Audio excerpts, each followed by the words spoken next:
I'm going to do a short video here. I'm patching up the old hardwood a little bit.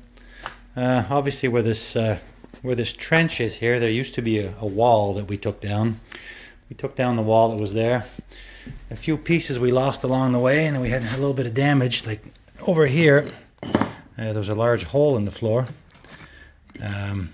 So what I did is I took my oscillating tool and I cut out the bad spot like this. And then I've got a few bits of wood left over that I'm going to reuse. And so I just cut them out. So now I got the old piece out. I'm just going to take a little piece like this, patch it in place like that.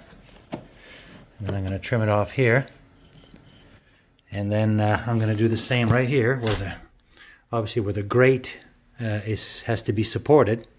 I'm going to cut a bunch of little pieces there. Just a narrow strip like that.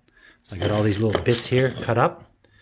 I'm going to just chop them up, fill in that gap, and then the larger crack, that'll just be filled with plywood. This stuff here is 3/4 of an inch thick. So I'm just going to fix up the holy parts, and the trench is going to be filled with plywood. And the floor on this side of the kitchen, I'm going to put down some laminate tile.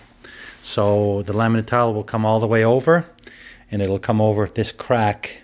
It'll come right up to this edge here, so you'll never know that this was missing, because it'll all be tile over here. And on this side, we're going to keep the wood and at some point refinish it. I've also got another random hole here that I'm going to fix up today as well. So I'm going to take the oscillating tool again.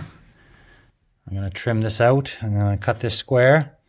And I'll probably just put a little piece of bracing across underneath, and I'll take my brad nailer and glue this in with a couple of staples. You'll never know the difference once it's refinished. Okay, that's it for now.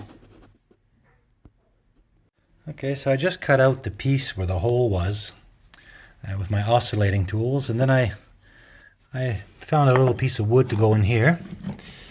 So that'll fit just nice. And just for the heck of it, I'm going to try running my oscillating tool with the sander on it just to see how much I can clean this up. The floors, the complete floors have to be redone, but let's just see what happens here. Okay, so that took no time at all. I just took the 60 grit to this little piece, and although it was black and pretty grimy, came back pretty nice. So let's see how this fits.